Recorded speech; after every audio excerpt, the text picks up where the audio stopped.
नमस्कार दोस्तों और दोस्ती यही नहीं हो। और जब जाती है हमारी वाली छोड़ के तो लगती है दिल पर बहुत बड़ी ठेस। हम पढ़ेंगे लाइफ प्रोसेसेस।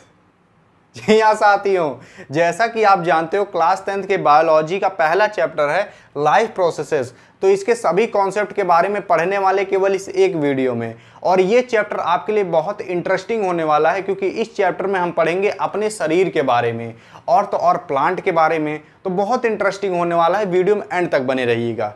शुरू करते हैं चैप्टर को। देखिए, इसका नाम है लाइफ प्रोसेसेस। लाइफ प्रोसेसेस का मतलब होता क्या है? तो लाइफ का मतलब होता है जीवन, यानी कि जिंदगी। जिंदगी वही जो आप अपनी वाली नाम कर देते हो, उसी जिंदगी के बारे में बात कर रहे हैं। और एक प्रोसेसेस होता है यानी कि प्रक्रिया, यानी कि ऐसी प्रक्रिया जो हमारे जीवन जीने के लिए जरूरी है, उसी को हम लाइफ प्रोसेसेस कहते हैं। मतलब कि जैसे डाइजेशन हो गया। डाइजेशन क्या है? हम खाना अंदर लेते हैं, फिर पेट ओट में जाता है, फिर आंत ओत में जाता है। तो ये एक प्रक्रिया है, ये लाइन टू लाइन होती है। ऐसा नहीं है कि खनवा खाओगे तो फेफड़ा में चला जाएगा, ऐसा नहीं होता। खनवा खाओगे तो पेटवा में जाएगा। तो ये एक प्रक्रिया होती है और ये इसी को हम डाइजेशन कहते हैं। ये डाइजेशन हमारे शरीर के लिए, हमारे जीवन के लिए जरूरी है, इसलिए हम डाइजेशन को लाइफ प्रोसेसेस कहते हैं। जैसे हो गया ट्रांसपोर्टेशन, यानी कि जो हमारे शरीर के अंदर खूनवा दौड़ रहा है, इसी को हम ट्रांसपोर्टेशन कहते हैं। यह ट्रांसपोर्टेशन, खूनवा दौड़ना भी जरूरी है, यह प्रक्रिया भी जरूरी है होना, इसीलिए इसको हम लाइफ प्रोसेसेस कहते हैं। एक्सक्रीशन हो गया, यानी कि जो कुल्ला करते हैं, लैटिंग वोटिंग, टॉयलेट मुत्ती उत्ती, तो ये भी हमारे जीवन के लिए जरूरी है, ये प्रोसेस भी जरूरी है, इसलिए एक्सक्रीशन को भी हम लाइफ प्रोसेसेस कहते हैं। लाइफ प्रोसेसेस क्या होता है समझ में आ गया? बस इन्हीं सब के बारे में पढ़ना है इस चैप्टर में। देखिए इसकी definition. Life processes, the processes which are require for maintaining body function, यानी कि ऐसा प्रोसेस जो हमारे बॉडी फंक्शन की मेंटेन करने के लिए जरूरी है, और तो और रिक्वायर फॉर सर्वाइवल, और हमारे सर्वाइवल के लिए जरूरी है, इसी को हम लाइफ प्रोसेसेस कहते हैं। एग्जाम्पल, जैसे डाइजेशन हो गया, यानी कि पाचन हो गया। रिस्पायरेशन हो गया। रिस्पायरेशन का मतलब बहुत से लोग खाली ये सोचते हैं सांस अंदर लेना, सांस बाहर छोड़ना। ये नहीं होता इसका मतलब। रिस्पायरेशन का मतलब होता है सांसवा जब हम अंदरवा लेते हैं ना तो ऑक्सीजनवा जाता है, और ऑक्सीजनवा जब हमारे सलम जाता है ना तो एनर्जी बनाता है। यही जो एनर्जी बनाता है उसको हम रिस्पायरेशन कहते हैं। और यह जो मतलब ये कैसे एनर्जी बनाता है इसको आगे भी पढ़ेंगे। अब बात करते हैं एक्सक्रीशन, यानी कि वही जो लाइटिंग वोटिंग करते हैं, इसी को हम एक्सक्रीशन कहते हैं। तो ये सारे क्या है? लाइफ प्रोसेसेस हैं, एक्सेट्रा। और भी इसी तरीके से बहुत सारे लाइफ प्रोसेस होते हैं, इन्हीं सब के बारे में पढ़ना है। देखिए क्या क्या पढ़ना है चैप्टर में वो जान लीजिए। सबसे पहले पढ़ेंगे न्यूट्रिशन, ये भी एक लाइफ प्रोसेस है। फिर रेस्पायरेशन के बारे में पढ़ेंगे, फिर ट्रांसपोर्टेशन के बारे में पढ़ेंगे, फिर एक्सक्रीशन, वही लैट्रिन बाथरूम के बारे में पढ़ेंगे। देखिए शुरू करते हैं न्यूट्रिशन से। न्यूट्रिशन क्या होता है? न्यूट्रिशन का मतलब होता है the process by which an organism take food और न्यूट्रिएंट्स इज कॉल्ड न्यूट्रिशन, यानी कि जब ऑर्गेनिज्म खाना लेता है, न्यूट्रिएंट्स लेता है, उसी को हम न्यूट्रिशन कहते हैं। मतलब देखिए न्यूट्रिएंट्स क्या होता है? न्यूट्रिएंट्स का मतलब होता है जैसे प्रोटीन हो गया, कार्बोहाइड्रेट हो गया, वाटर हो गया, विटामिन हो गया, मिनरल हो गया, एक्सेट्रा हो गया। ये सब प्रोटीन हमें लेना जरूरी है, हमारे शरीर को लेना जरूरी है, और यही जो हमारी शरीर लेती है इसी को हम न्यूट्रिशन कहते हैं। देखिए ये जो न्यूट्रिएंट्स होते हैं ये मिलता है हमें फूड से। भैया प्रोटीन फूडवा में होता है ना, खानवा में होता है। तो जो प्रोटीन हो गया, कार्बोहाइड्रेट हो गया, विटामिन हो गया, इसको हम न्यूट्रिएंट्स कहते हैं। और यही जो न्यूट्रिएंट्स को लेने वाली प्रक्रिया है इसको हम न्यूट्रिशन कहते हैं। क्या होता है न्यूट्रिशन, जान गए? अब हम बात करते हैं मोड ऑफ न्यूट्रिशन के बारे में, यानी कि जो न्यूट्रिशन होता है वो कितने तरीके से हो सकता है। तो बेसिकली ये दो तरीके से होता है, एक होता है ऑटोट्रॉपिक न्यूट्रिशन, दूसरा हेटरोट्रॉपिक न्यूट्रिशन। ये दोनों क्या होते हैं इसको समझते हैं। देखिए ऑटोट्रॉपिक न्यूट्रिशन, इसका मतलब ये होता है कि ऐसे ऑर्गेनिज्म, ऐसे जीव जो कि अपना खाना खुद बनाएं, उन्हीं को हम ऑटोट्रॉपिक न्यूट्रिशन कहते हैं। जैसे कि पेड़ पौधे हो गए, ये सब अपना खाना खुद बनाते हैं, तो ये सब ऑटोट्रॉपिक न्यूट्रिशन में आएंगे। अब बहुत से लोग सोचते हैं कि शादी होने के बाद जब घर पे मेहरारू आती है तो वो क्या ऑटोट्रॉपिक होती है क्योंकि वो खाना खुद बनाती है। तो ऐसा नहीं है, वो ऑटोट्रॉपिक नहीं होगी। ऑटोट्रॉपिक का मतलब वो जो खाना खुद बनाए। यहाँ पर जो मेहरारू है खाली खाना पकाने का काम करती है, ना कि बनाने का काम करती है। अब जैसे नेनुआ, सरपुतिया, ये सब जब बनता है घर पे तो ये सब पहले पेड़ से आया रहता है, उसको खाली पकाया जाता है। चावल वावल पकाया जाता है, चावल पेड़ से आया रहता है, पौधे से आया रहता है। तो खाना घर पे केवल पकाने का काम होता है, इसलिए वो ऑटोट्रॉपिक नहीं है। अब ऑटोट्रॉपिक की डेफिनेशन देखते हैं। देखिए, autotrophic nutrition, an organism prepare its own food, ऐसे ऑर्गेनिज्म जो अपना खाना खुद प्रिपेयर करें from inorganic material, inorganic material का यूज़ करके। इनऑर्गेनिक मटेरियल होते क्या हैं, जैसे वाटर हो गया, मिनरल हो गया, CO2 हो गया, ये सब इनऑर्गेनिक मटेरियल हैं। In the presence of sunlight, sunlight के प्रेजेंस में बनाएं तो उन्हीं को हम ऑटोट्रॉपिक कहते हैं। मतलब कि ये है कि ऐसे ऑर्गेनिज्म जो अपना खाना खुद बनाएं इनऑर्गेनिक मटेरियल का यूज़ करके, यानी कि पानी और मिनरल्स, CO2 का यूज़ करके जो अपना खाना खुद बनाएं, वो भी सनलाइट के प्रेजेंस में, उसी को हम ऑटोट्रॉपिक न्यूट्रिशन कहते हैं। जैसे कि हमारा बेस्ट एग्जांपल है प्लांट। अब आप जानते हो पेड़ में फोटोसिंथेसिस के द्वारा खाना बनता है। अब ये फोटोसिंथेसिस होता कैसे, इसको समझते हैं। देखिए न्यूट्रिशन इन प्लांट, यानी कि जो प्लांट में न्यूट्रिशन होता है वो फोटोसिंथेसिस के द्वारा होता है। फोटोसिंथेसिस कैसे होता है इसको समझते हैं। मान लीजिए जो हमारा पौधा है, मतलब हमारा पौधा नहीं, जो गमलों में पौधा लगाए हैं, तो वो पौधे के पास मान लीजिए पहले वो क्या करेगा, CO2 को हवा से लेगा, फिर उसके बाद क्या करेगा, जड़ से पानी यानी कि H2O को ले लेगा। तब जब उसके ऊपर जब सनलाइट पड़ेगी ना, अब ये जब सनलाइट पड़ती है तो वो कैसे लेता है सनलाइट को, अब उसके पास तो हाथ होता है नहीं कैसे कि सनलाइट को बटोर ले, तो पेड़ के पास होता है क्लोरोफिल। ये जो क्लोरोफिल होता है ना, जब पेड़ पर सनलाइट पड़ती है तो ये क्लोरोफिल वह सनलाइट को ले लेता है। ये जो क्लोरोफिल होता है वो उसी पत्तियों में मौजूद होता है, बहुत ढेर सारे होते हैं। इस क्लोरोफिल को आप देख नहीं सकते, ये बहुत छोटे छोटे होते हैं। देखिए ये जो क्लोरोफिल होता है ये सनलाइट को ले लेता है, और जब ये सनलाइट इस पर पड़ती है तब क्या होता है, यही जो CO2 है और H2O है ये टूट जाते हैं, बदल जाते हैं C6H12O6 में और O2 में। ये जो C6H12O6 है इसको हम कहते हैं ग्लूकोज, और ये जो O2 है ये O2 को हम ऑक्सीजन कहते हैं। ये ऑक्सीजन जो होता है उसके लिए बेकार प्रोडक्ट होता है पेड़ के लिए, लेकिन ये ऑक्सीजन हमारे लिए अच्छा होता है। तो ये जो पेड़ होता है बेकार समझ के ऑक्सीजन को निकाल देता है और इसी ऑक्सीजन को हम लोग ले लेते हैं। और ये जो C6H12O6 है ये होता है ग्लूकोज। ये ग्लूकोज जो होता है ये प्लांटवा खुद ले लेता है, यानी कि जो ग्लूकोज होता है, ग्लूकोज से क्या होता है भाई, एनर्जी मिलती है। जैसे कि क्या होता है, जब आदमी बीमार हो जाता है तो हॉस्पिटल में उसको भर्ती कराया जाता है, तब उसके ग्लूकोज चढ़ता है, कारण कि उसकी कमजोरी आ जाती है, यानी कि उसके अंदर एनर्जी डाली जा रही है। तो ये एनर्जी खुद बना ले रहा है प्लांट। जैसे कि जब शादी उदी होती है ना, तब ग्लूकोज लेने का जो वो होता है ना टाइम, वो फिक्स हो जाता है, मतलब हर हफ्ते 2 हफ्ते आपको जाना ही पड़ेगा, कहीं कितना टेंशन हो जाता है तो कमजोरी आती रहती है, तो आपको ग्लूकोज चढ़वाने जाना होगा। जब शादी उदी होती है पता चल जाएगा ग्लूकोज कैसे चढ़ता है, कैसे उससे एनर्जी मिलती है। तो ये ग्लूकोज जो रहता है प्लांट वो खुद बना लेता है और ऑक्सीजन वो बनाता है, इसको निकाल देता है, ये हमारे काम में आ जाता है। अब बात करते हैं ये जो फोटोसिंथेसिस होता है तो इस दौरान क्या प्रक्रिया होती रहती है पेड़ के अंदर। देखिए सबसे पहले क्या होता है, absorption of light energy by chlorophyll, यानी कि लाइट एनर्जी मतलब क्या है, सनलाइट। सनलाइट को क्या करता है, ये ले लेता है क्लोरोफिल के माध्यम से। कौन ले लेता है, पेड़ ले लेता है। तो पहली प्रक्रिया ये होती है, ये खत्म। अब दूसरी आते हैं, conversion of light energy to chemical energy. Light energy का मतलब क्या है, वही जो सनलाइट से लिया है। सनलाइट की एनर्जी जो रहती है, यानी कि जो लाइट एनर्जी रहती है, उसको केमिकल एनर्जी में बदल दिया जाता है पेड़ के अंदर। अब देखिए उसके बाद क्या होता है, splitting of water molecule into hydrogen and oxygen. जो वाटर के मॉलिक्यूल रहते हैं उनको हाइड्रोजन और ऑक्सीजन में स्प्लिट कर दिया जाता है, तोड़ दिया जाता है। कैसे, इसको समझिए। देखिए क्या होता है ना, वाटर को हम क्या कहते हैं, H2O कहते हैं। H2O का मतलब क्या है, ये क्या है, H2 मतलब हाइड्रोजन, O मतलब ऑक्सीजन। यहाँ पर क्या होगा, इसी H2O मतलब पानी होता है, तो इसी को तोड़ दिया जाता है। तोड़ने पर क्या हो जाएगा, H2 हो जाएगा प्लस O2 हो जाएगा।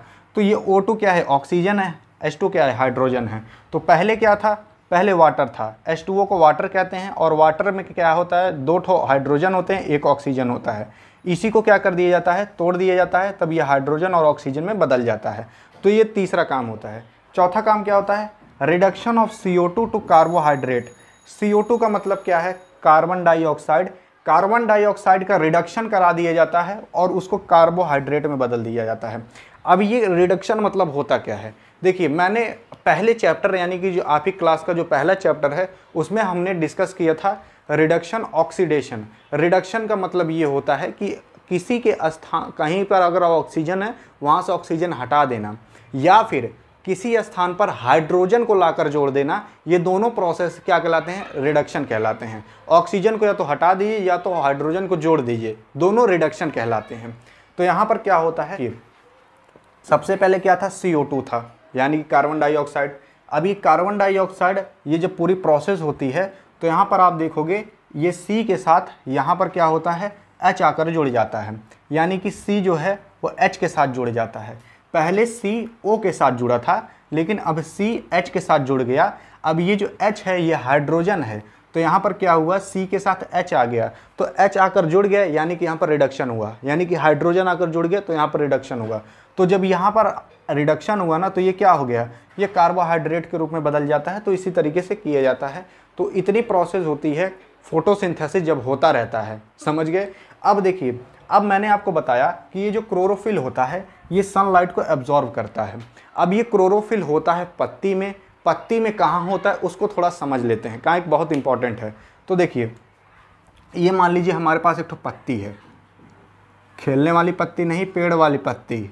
हाँ, नहीं तो वही सोचने लगो। ये देखो, मान लीजिए पत्ती है, और पत्ती हम जानबे करते हो ऐसे ऐसे बना रहता है, पता नहीं का। ठीक है, ये पत्ती है। अब इस पत्ती का हम एक छोटा सा भाग कट करके निकाल ले रहे हैं, मान लीजिए इतना सा। ठीक है, इतना सा हमने भाग कट करके निकाल लिया है, ये वाला भाग। अब इस भाग को हमने क्या किया? यहाँ पर लाकर जूम कर दिया। ये मान लीजिए हमने इसको यहाँ पर जूम कर दिया, इतना बड़ा। क्या होता है? जैसे जूम हम किस लिए कर रहे हैं? ताकि हमें और अच्छे से सब कुछ दिखाई दे। जैसे कि जब लड़कियां फोटो खींचती है ना, तो अपना चेहरा खूब जूम जूम करके देखेंगे, कहीं डार्क स्पॉट्स तो नहीं आ गए, यानी गड्ढा उड्ढा कहीं नहीं आ गया है। वैसे ही हम यहाँ पर भी क्या कर रहे हैं, इसको जूम करके देखेंगे ताकि इसकी डिटेल दिखाई दे, यानी कि इसके अंदर वो क्या क्या है वो सारा अच्छे से दिखाई दे। अब इसके अंदर जब आप इसको जूम करोगे तो आपको दिखाई क्या देगा, इसको समझते हैं।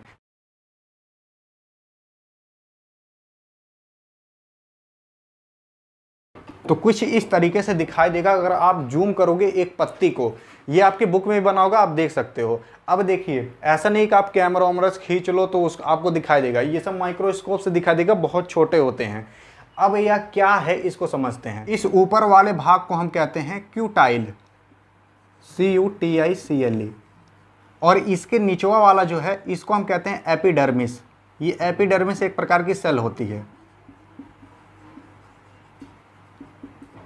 अब देखिए, ये जो डिब्बा है, इस डिब्बा के नीचे और आपको डिब्बा दिख रहा होगा, इस डिब्बा को हम कहते हैं प्लांट सेल। यही है प्लांट सेल। अब देखिए, ये जो प्लांट सेल आपको दिख रही है, इस प्लांट सेल में आपको ऐसे छोटे छोटे एक मतलब बिंदी बिंदी टाइप के दिख रहे होंगे। ये बिंदिया जो होता है ना, इस बिंदिया को हम कहते हैं क्लोरोप्लास्ट। क्लोरोप्लास्ट।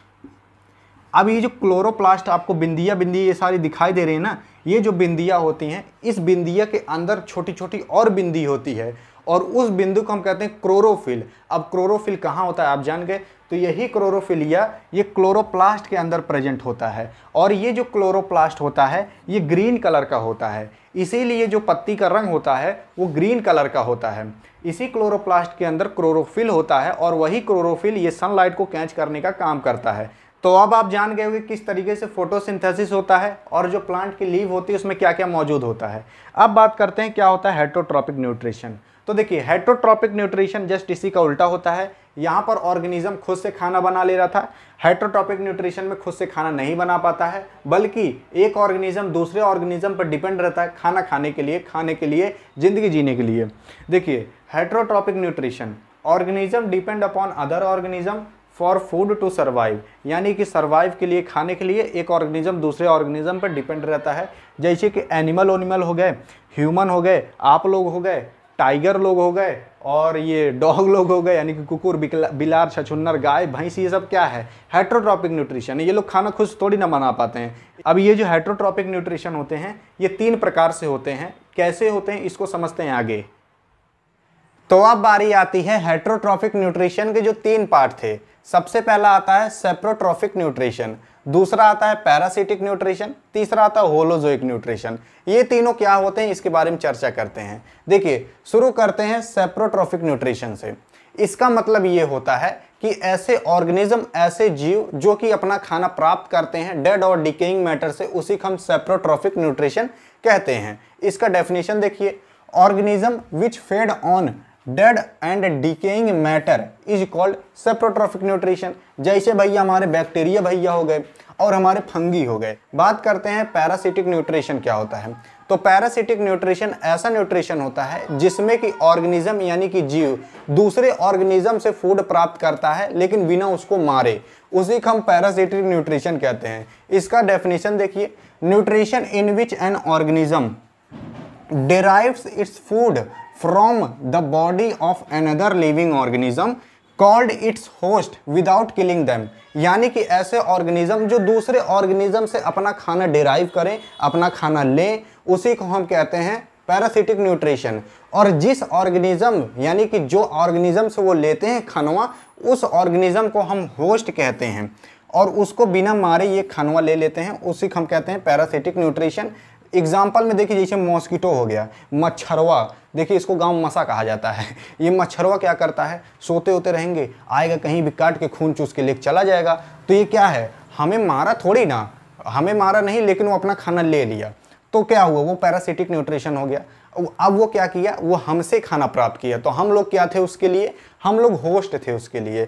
ये मसवा हो गया, मॉस्किटो हो गया, वैसे टेपवार में भी करता है। और शादी के बाद जो मेहरारू रहती है वो भी पैरासिटिक न्यूट्रिशन काम करती है। कैसे, देखिए जब शादी हो जाती है तब क्या होता है कि जो मेहरारू रहते हैं वो मनसेदू का खूनवा चूस लेती है लेकिन बिना उसको मारे, तो क्या है, पैरासिटिक न्यूट्रिशन है। हालांकि पेपरवा में ना लिखी ना, ये चीज़ समझाने के लिए कह रहा हूँ।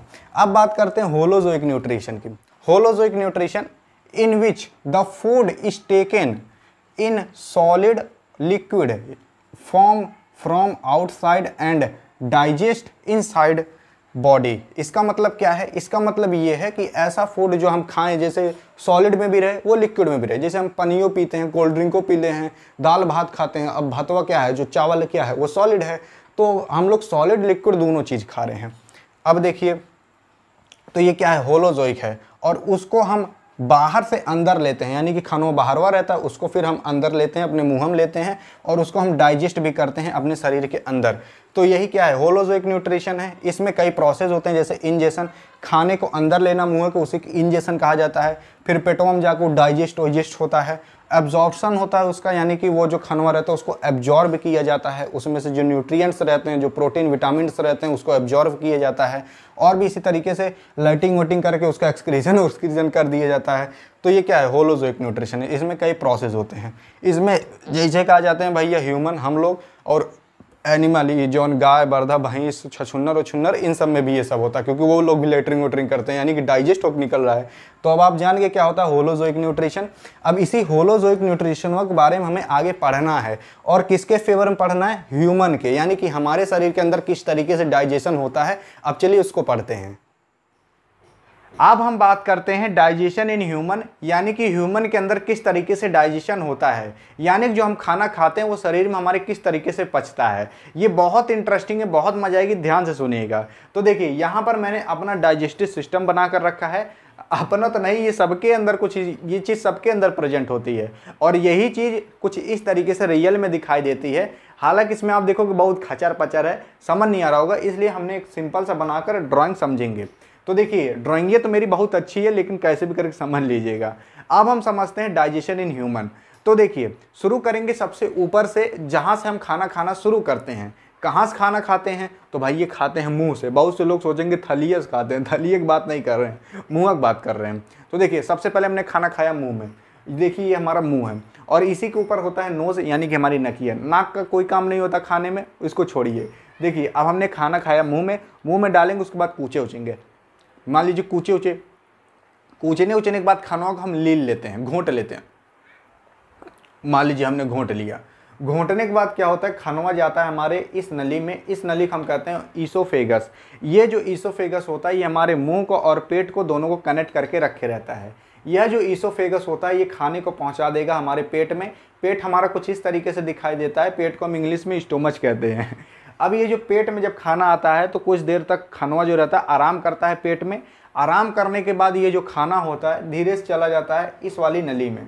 इस नली को हम कहते हैं SI यानी कि स्मॉल इंटेस्टाइन। यह जो स्मॉल इंटेस्टाइन रहती है बहुत बड़ी रहती है, कई मीटर की होती है, लेकिन यहाँ पर मैंने छोटी सी बनाया है। यह जो स्मॉल इंटेस्टाइन होता है इससे लीवर भी हमारा कनेक्ट होता है। यह लीवर जो होता है यह हमारे राइट तरफ होता है, इसीलिए कभी कभार आदमी यही मार देता है हचाक देना तो आदमी बैठ जाता है, कहें कि लीवर वॉप लग जाता है। यह जो लीवर होता है हमारे स्मॉल इंटेस्टाइन से कनेक्ट होता है। यह जो लीवर होता है इसके नीचे छोटा सा एक हरा रंग का थैली पाया जाता है, उसको हम गाल ब्लैडर कहते हैं। आप सोचो कि गाल ब्लैडर वक्त नमो नहीं लिखे, कहीं जगह ही नहीं कहाँ लिखते। अब ये जो गाल ब्लैडर होता है ये भी हमारे स्मॉल इंटेस्टाइन से कनेक्ट होता है। कभी कभार इसी गाल ब्लैडरों में पथरी उथरी हो जाती है तो इसको काट के निकाला भी जाता है। अब देखिए ये जो लीवर होता है इसके उल्टी साइड यानी कि उस तरफ एक और ग्रंथि होती है जिसको कि हम पेनक्रियाज कहते हैं। यह जो पेनक्रियाज होता है ये भी हमारे स्मॉल इंटेस्टाइन से कनेक्ट होता है, ये भी बहुत मेन काम करता है। काम के बारे में आगे जानेंगे, अभी समझते हैं पहले ड्राइंग को। अब ये जो स्मॉल इंटेस्टाइन है ऐसे ऐसे घूमते घूमते घूमते घूमते घूमते घूमते यहाँ पर आएगी। यह जो स्मॉल इंटेस्टाइन है यह हमारे लार्ज इंटेस्टाइन से कनेक्ट हो जाएगी। हमारी लार्ज इंटेस्टाइन कुछ इस तरीके से दिखाई देती है।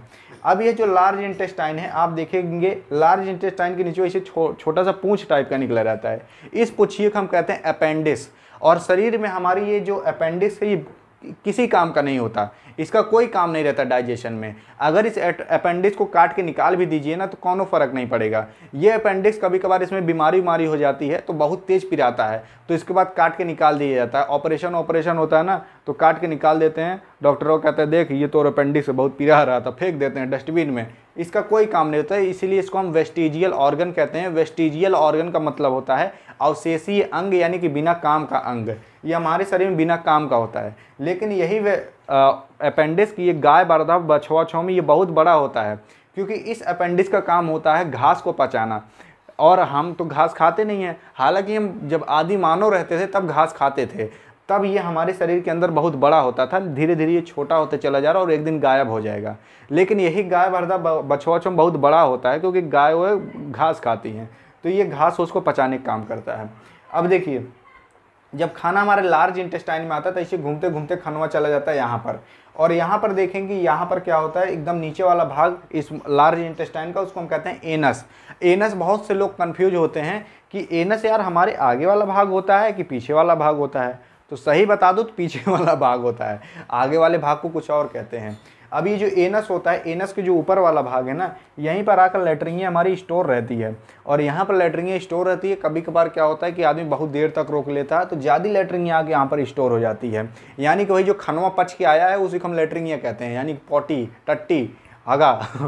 अब यहाँ पर जब लैट्रिनियाँ स्टोर रहती है, कभी कभार आदमी कई देर तक कुछ देर तक रोके रहता है तो ज़्यादा स्टोर हो जाते हैं, ज़्यादा प्रेशर मारता है तो आदमी भागना पड़ता है। और कौनो लड़कियाँ तो मजे दिन तक रोके रहते हैं, दो तीन दिन तक। तो यही जो खनवा रहता है ये सड़ने लगता है। देखिए लैट्रिन वैट्रिन कहीं आदमी खेत वोत में कर देना तो एक दिन बाद सड़ जाता है और आदमी 2-3 दिन तक रोके रहता है। सोचिए पेटों में उसका क्या हाल होता होगा, यानी कि यहाँ लार्ज इंटेस्टाइन में क्या हाल होता होगा, तो सड़ जाता है। उसके बाद जब वो आदमी ये लैट्रिन करता है ना, इतना तेज गन नहाता है बैठने लायक नहीं रहता उसके लगे खेत वोत में। अब देखिए यहीं से लैट्रिन निकल जाती है नीचे। अब आप ड्राइंग के बारे में जान गए किस तरीके से। अब एक एक काम के बारे में जानते हैं। देखिए हमने शुरू किया था खाना खाना मुँह से। मुंह से हम क्या करते हैं, इनटेक करते हैं फूड को, यानी कि फूड को लेते हैं। और हमारे मुंह में पाया जाता है दांत, जो कि सब लोग कहते हैं देखा दांत चियार देन ऐसी कही के। तो यही जो दंतवा होता है ये खाना काटने का काम करता है, खनवक काटता है। और वही दंतवक, यहाँ देखिए दंतवक पिछवा क्या होता है, हमारे जीभ होता है, ये जिभिया।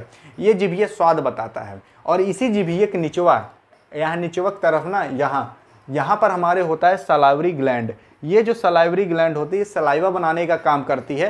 सलाइवा को हम थूको कह सकते हैं। ये जो थूका होता है यही होता है सलाइवा। देखिए ये जो सलाइवरी ग्लैंड होती है हमारे 2 ठो इस तरफ होती है, 2 ठो इस तरफ नीचे है, और 1 ठो अंदरवा का अंदरवा होती है सलाइवरी ग्लैंड। ये जो सलाइवरी ग्लैंड होती है ये थूका बनाती है, इसीलिए कभी कभार आदमी गुलाब जामुन देख लेता है ना तो उसके मुंह में थूक ज़्यादा भरा आता है, यानी कि सलाइवा ज़्यादा आ जाता है। और महसूस करेंगे तो ये जिभीयक निचवा से आता है, क्योंकि जिभीयक निचवा हमारे सलाइवरी ग्लैंड होती है, यानी जो सलाइवा बनाती है। यह जो सलाइवरी ग्लैंड होती है ये सलाइवा बनाती है, और इस सलाइवा के अंदर एक एंजाइम पाया जाता है, उस एंजाइम कहते हैं सलाइवरी एमिलेज। यह जो सलाइवरी एमिलेज होता है बहुत महत्वपूर्ण काम करता है। सलाइवरी एमिलेज कार्बोहाइड्रेट को पचाता है, कार्बोहाइड्रेट को ग्लूकोज में बदलने का काम करता है सलाइवरी एमिलेज। किसको? कार्बोहाइड्रेट को बदलता है ये किसमें? ग्लूकोज में।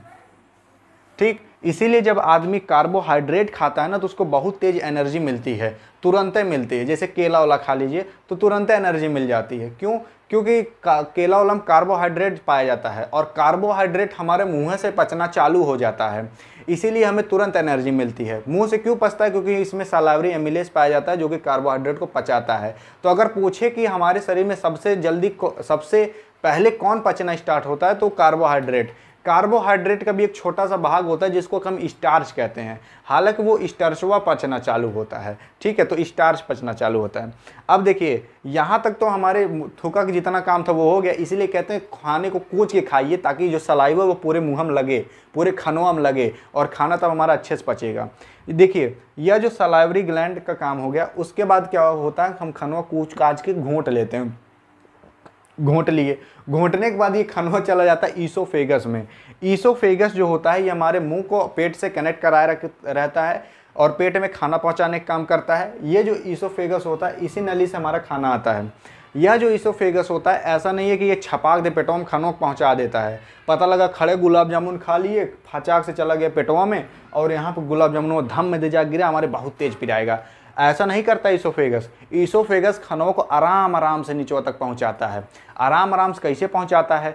ये एक मूवमेंट के द्वारा पहुंचाता है, और उस मूवमेंट को हम कहते हैं पेरिस्टाल्सिस मूवमेंट। ये पेरिस्टाल्सिस मूवमेंट कैसे होती है इसको समझिए। देखिए मान लीजिए नली है ईसोफेगस की, और यहाँ पर आ गया है खाना। खाना आने के बाद क्या होता है, ईसोफेगस ऊपर से दब जाता है और खचाक खनवा नीचे चला जाता है। कैसे? देखिए ये ईसोफेगस है, अब ईसोफेगस वो क्या करेगा, ऐसे दब जाएगा। ऐसे जब दब जाएगा ना तो खचाक दे खनवा नीचे और आ जाएगा। तो ऐसे दबते दबते ये खनवा सक नीचवा आते रहता है धीरे धीरे, और हमारे पेटवा में आकर आराम से गिरता है ताकि चोट न लगे। तो ये जो मूवमेंट होती है इसको हम पेरिस्टाल्सिस मूवमेंट कहते हैं। अब देखिए ईसोफेगस का काम हो गया। अब बात आते हैं खनवत क्या हो गया, पेटवा में आ गया हमारे। अब पेटवा में क्या होता है खाने के साथ, इसको समझते हैं। यहाँ पर आ गया। अब ये जो पेट है, पेट एक लार्ज ऑर्गन होता है, यानी कि ये फैल ओल भी सकता है। इसीलिए आदमी, देखिए पेट बहुत छोटा होता है लेकिन आदमी इतना इतना खा लेता है फिर भी अटा जाता है। कैसे? क्योंकि पेटवा हमारा फैल भी सकता है, और जब आदमी ये खाना ज़्यादा खाने लगता है ना तो हमारा पेटवा फैले रह जाता है, तो आदमी पेटवा इतना निकल जाता है। तो ये पेटवा बहुत अच्छा काम करता है, फैल भी सकता है। ये पेट में हमारे भैया गैस्ट्रिक ग्लैंड प्रेजेंट होती है। गैस्ट्रिक ग्लैंड को हिंदी में हम जठर ग्रंथि भी कहते हैं। यह जो गैस्ट्रिक ग्लैंड होती है ये कई चीज़ बनाने का काम करती है। पेट में कहाँ होती है गैस्ट्रिक ग्लैंड? तो कुछ इस तरीके से होती है। ऐसे छोटी छोटी कई सारी गैस्ट्रिक ग्लैंडें होती हैं। ये जो आप गोल गोल का देख रहे हो ये सारी गैस्ट्रिक ग्लैंड है, इस तरीके से हमारे पेट में होती है। यह जो गैस्ट्रिक ग्लैंड होती है ये HCl बनाने का काम करती हैं, म्यूकस बनाने का काम करती हैं, पेप्सिन बनाने का काम करती हैं। ये तीनों क्या होते हैं इसके बारे में डिस्कस करते हैं। देखिए HCl का मतलब होता है हाइड्रोक्लोरिक एसिड। यह हाइड्रोक्लोरिक एसिड बहुत ही ज़्यादा खतरनाक होता है और ये हमारे पेट में भी होता है। और यह जो हाइड्रोक्लोरिक एसिड है अगर मान लीजिए इतनी सी मात्रा है और उसको आप ऐसे ज़्यादा कंसनट्रेट में उसको आप हथवा पर रख दीजिए ना तो आपका हथवा क्या होगा, जल जाएगा। और यही हाइड्रोक्लोरिक एसिड हमारे पेट में होता है और यही गैस्ट्रिक ग्लैंड बनाता है। देखिए यह जो हाइड्रोक्लोरिक एसिड होता है इसका काम होता है मेक मीडियम एसिडिक, यानी कि जो हम खाना खाए हैं उस खाने को एसिडिक रूप में कन्वर्ट कर देता है। और तो और किल जर्म्स, यानी कि खाने के अंदर जो जर्म्स हैं उनको भी ये क्या करता है, उनको भी मारने का काम करता है। और तो और एक काम और ये करता है, जैसे कि मान लीजिए क्या होता है ना कि आदमी का टाइम नहीं रहता, अपनी वाली से मिलने उलने जाना रहता है, तो ऐसे खनवा क्या करता है, इसे खड़े लील ले जाता है। इतना रोटी खाएगा खड़े लील लेगा, लेकिन फिर भी उसका खनवा पच जाता है। क्यों? क्योंकि यही हाइड्रोक्लोरिक एसिड जो है ना इतना एसिडिक होता है, खनवा को काट देता है। तो ये भी काम करता है। ये देखिए हाइड्रोक्लोरिक एसिड बहुत ज़्यादा खतरनाक होता है, हाथ पे रख देंगे तो हाथ भर जाएगा। लेकिन अब आप सोचिए कि हमारे पेटवा में है तो पेटवा हमारा काहे नहीं भर जाता, बल्कि पेटवा बहुत कमज़ोर होता है। पेटवा क्यों नहीं भर जाता?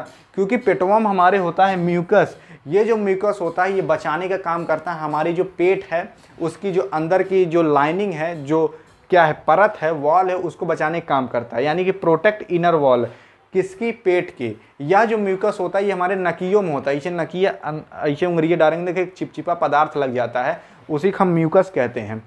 यह जो म्यूकस होता है ये बेसिक नेचर का होता है और हाइड्रोक्लोरिक एसिड होता है। और जब एसिड और बेस मिलते हैं तो न्यूट्रल हो जाता है, इसीलिए हमारा पेटवा बचा रहता है। अब आप जान गए। और हमारी ये नकियम होता है यहाँ ऊपरा साइड में, इसीलिए जब आदमी कभी खूब इतना इतना छिनकता है ना, क्या निकलता है? म्यूकस से निकलता है, जिसको आप नकटी के रूप में कहते हो। और तो और कभी कभार क्या होता है ना, यही म्यूकसवा कम बनता है। जब ये म्यूकसवा कम बनेगा ना तो हमारे जो पेटवा है वो जलने लगता है, इस HCl के कारण, हाइड्रोक्लोरिक एसिड के कारण। तब आदमी क्या करता है, जाता है डॉक्टर साहब आगे, कहता है डॉक्टर साहब पेटवा एकदम जल रहा है, पता न क्या हो गया, एकदम ढेकार आ रहा है, पाद आ रहा है, पता न क्या हो जा रहा है। तो ये जो क्यों होता है, ये हाइड्रोक्लोरिक एसिड की वजह से होता है। कभी कभार हाइड्रोक्लोरिक एसिड ज़्यादा बन जाता है और म्यूकसवा कम बनता है, तब पेटवा हमारा जलने लगता है। और कभी कभार आदमी ज़्यादा खाना खा लेता है, और ज़्यादा मतलब जैसे बारात और रात में जाते हैं तो एकदम आदमी चढ़ियाँ और ये खाता ही है। तो जब ज़्यादा खाना खा लेगा और एसिड जो मतलब ये जो हाइड्रोक्लोरिक एसिड है ये मान लीजिए कम ही बना, जब कम बनेगा ना तो खाना ठीक से पचेगा नहीं। जब पचेगा नहीं तो वह सुबह आदमी खूब जोर मार के निकालेगा, लेटरिन बहुत बदबू मारेगा। तो आप जानिए किस तरीके से पेट में क्या होता है। उसके बाद आता है पेप्सिन का काम। ये जो पेप्सिन होता है ये प्रोटीन को तोड़ता है अमीनो एसिड में। ये जो प्रोटीन होता है ये हमारे शरीर में अमीनो एसिड के रूप में होता है, ना कि प्रोटीन के रूप में होता है, और उसको तोड़ने का काम करता है ये पेप्सिन। अब देखिए, तो इतना सारा चीज़ हमारे पेट में हुआ, इतना सारा चीज़ हमारे पेट में होने के बाद ये सारा चीज़ होने में 3 से 4 घंटा लगता है। इसीलिए जब मतलब डॉक्टर से पूछेंगे तो कहेंगे अगर खाना खाए हैं तो 3 से 4 घंटे बाद जिम करिएगा। 3 से 4 घंटे इसलिए कहते हैं क्योंकि 3 से 4 घंटे तक खाना हमारे पेट में रहता है। और अगर उसी में आप जिम भी कर दोगे ना तो क्या होता है, उल्टी उल्टी टाइप का आने लगता है। उल्टी टाइप का इसलिए आने लगे, कहीं जोर जाएगा तो खाना ऊपरा भी आ सकता है, इसलिए कहा जाता है 3 से 4 घंटे बाद जिम करिए खाना खाने के बाद, क्योंकि 3 से 4 घंटे तक खाना पेटवा में रहता है। और उसके बाद क्या होगा, खाना जाएगा धीरे धीरे हमारे स्मॉल इंटेस्टाइन में। अब खाना हमारे स्मॉल इंटेस्टाइन में जा रहा है, यहाँ पर क्या होता है इसको समझते हैं। स्मॉल इंटेस्टाइन में ही कंप्लीट डाइजेशन हो जाता है खाने का। कैसे होता है तो देखिए, मैंने आपको बताया था स्मॉल इंटेस्टाइन से कनेक्ट होता है हमारा लीवरवा। ये लीवरवा, इसी लीवरों को हम जिगर भी कहते हैं। लोग कहते हैं ना तोरे जिगर में दम बता के लड़, तो जिगर मतलब तोरे लीवरवा में दम बतला के लड़। तो ये जो लीवरवा होता है ये 2 चीज़ बनाता है, एक बाइल जूस, एक बाइल साल्ट। बाइल जूस नहीं, बाइल जूस।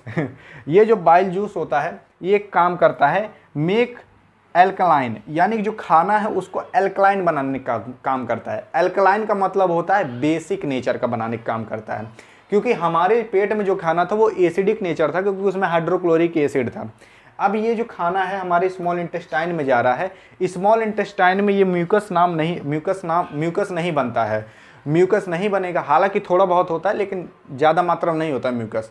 जब म्यूकस नहीं होगा और एसिड चला जाएगा तो हमारी आंतें जलने लगेगी। इसीलिए ये जो बाइल जूस होता है ये एल्कलाइन बनाने का काम करता है जो खाना आता है, क्योंकि उसमें हाइड्रोक्लोरिक एसिड होता है, तो हाइड्रोक्लोरिक एसिड को ख़त्म करने का काम करता है, ऐसा मान लीजिए।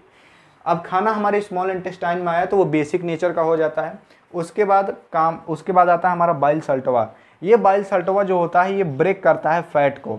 ये जो फैट होता है यहीं पर ब्रेक होता रहता है। मान लीजिए खाना आ रहा है फिर यहीं ब्रेक हो रहा है, टूट रहा है, कौन? फैट। और ये जो फैट जो रहता है ना, इसके जो बड़े बड़े मॉलिक्यूल्स रहते हैं उसको छोटे छोटे मॉलिक्यूल्स में तोड़ने का काम करता है ये बाइल साल्ट। यानी कि मान लीजिए ये हमारा फैट है, क्या है, ये फैट है, उसको ऐसे छोटे छोटे रूप में तोड़ देगा, ठीक है। और ये जो फैट इतने छोटे छोटे रूप में टूटा है, इस प्रोसेस को हम कहते हैं इमल्सिफिकेशन। इमल्सिफिकेशन अक्सर पूछता है, यानी कि ब्रेकिंग मतलब फैट को तोड़ने की प्रोसेस को हम इमल्सिफिकेशन कहते हैं, और उसको तोड़ने का काम करता है हमारा बाइल सल्टवा। बाइल सल्टवा कौन प्रोड्यूस करता है? ये हमारा लीवर करता है। लीवर हमारे स्मॉल इंटेस्टाइन से भी कनेक्ट होता है। अब देखिए, अब आप यहाँ तक तो बात जान गए। अब अगवा जगह नहीं थी, निचवा जगह नहीं थी, अब समझते हैं आगे। अब हम बात करते हैं गाल ब्लैडर की। यह जो गाल ब्लैडर होता है यह हमारे लीवर के नीचे हरियर रंग का होता है। यह जो गाल ब्लैडर होता है ये लीवर से भी कनेक्ट होता है और तो और ये स्मॉल इंटेस्टाइन से भी कनेक्ट होता है। यह जो गाल ब्लैडर होता है इसको हम पित्त की थैली के नाम से भी जानते हैं और इसका काम होता है स्टोर बाइल जूस और बाइल सॉल्ट। बाइल जूस और बाइल सॉल्ट को स्टोर करने का काम हमारा गाल ब्लैडर वह करता है। तो कुछ इस तरीके से हमारा गाल ब्लैडर काम करता है।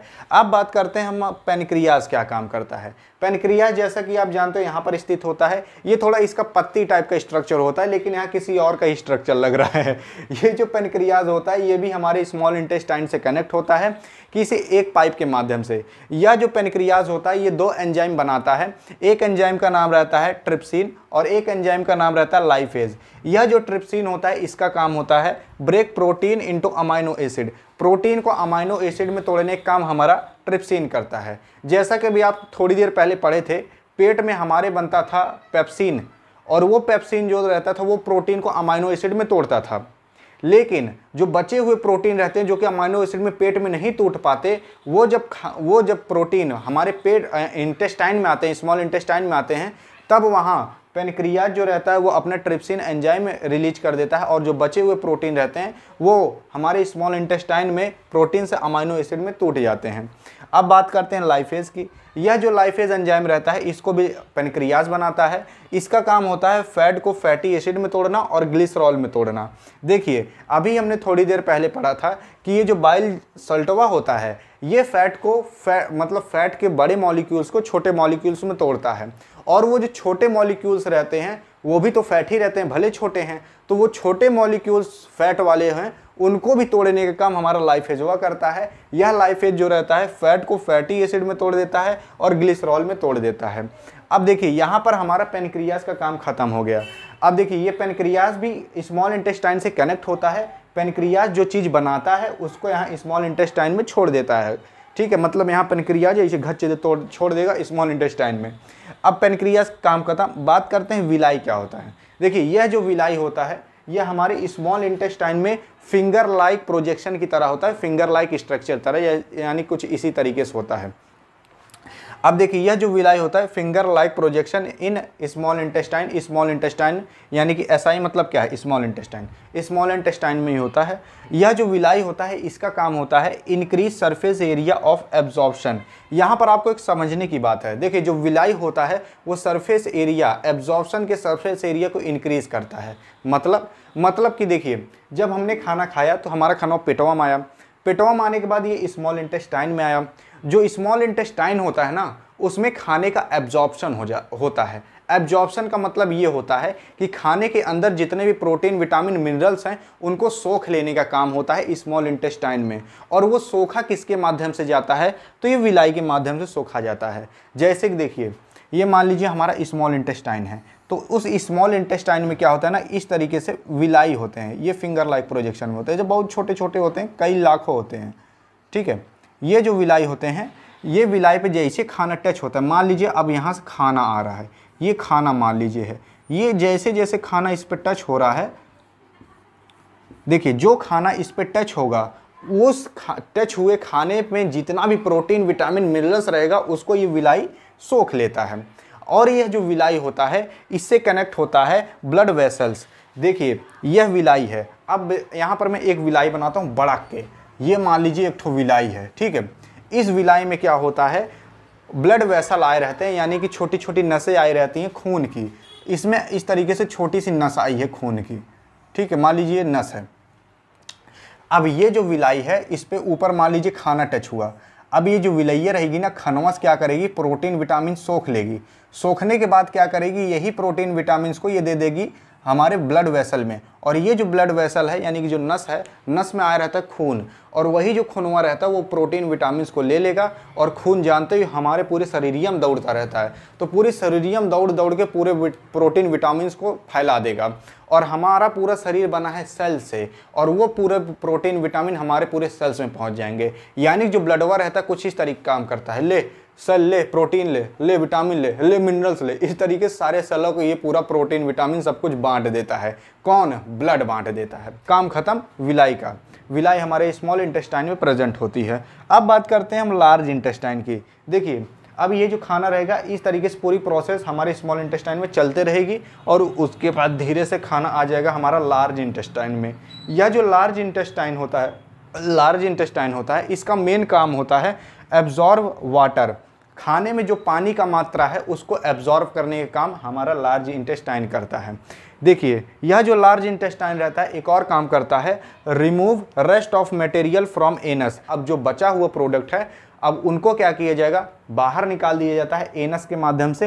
ये एनस जानते हो पिछुआ होता है, तब यहीं जब खाना आता है ना तब आदमी जोराता है और तब जाता है खेत में धड़धड़ाता है धाएं धाएं, ठीक। तो यही होता है, इसी तरीके से काम करता है। तो इस तरीके से हमारा ह्यूमन का डाइजेशन काम करता है। देखिए जब यही हम लैट्रिन करते हैं इसी को एक्सक्रीशन भी कहा जाता है। अब हमने न्यूट्रिशन पढ़ लिया किस तरीके से प्लांट में होता है, किस तरीके से ह्यूमन में होता है। मैंने बताया था 4 लाइफ प्रोसेस हमें पढ़ने, एक न्यूट्रिशन, एक रिस्पायरेशन, एक ट्रांसपोर्टेशन, एक एक्सक्रीशन। हमने न्यूट्रिशन पढ़ लिया, अब बात करते हैं हम रिस्पायरेशन की।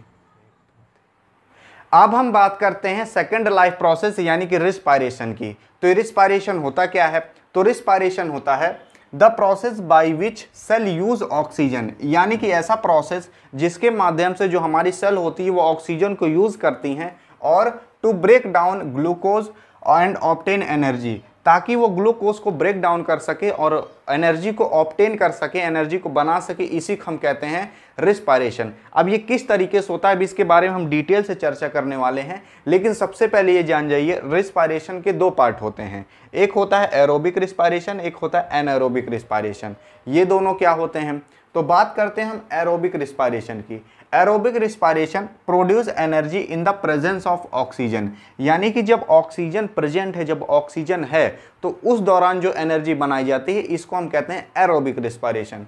एनारोबिक रिस्पायरेशन इसी का उल्टा होता है, produce energy in the absence of oxygen, जब ऑक्सीजन नहीं है, ऑक्सीजन अब्सेंट है और उस दौरान जो एनर्जी बनाई जा रही है उसको हम एनारोबिक रिस्पायरेशन कहते हैं।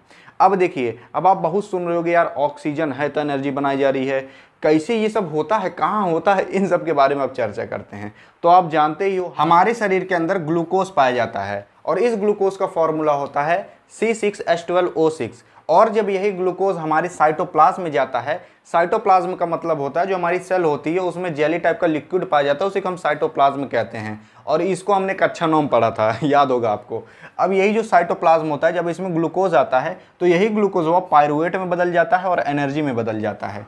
इस पायरुवेट का फॉर्मूला होता है C3H4O3, यानी कि यहाँ पर कार्बन के 3 एटम होते हैं और हाइड्रोजन के 4, ऑक्सीजन के 3, इसी को हम पायरुवेट कहते हैं। ये पायरुवेट बनता कैसे है, जब ग्लूकोज साइटोप्लाज्म में आता है तो पायरुवेट एनर्जी में बदल जाता है।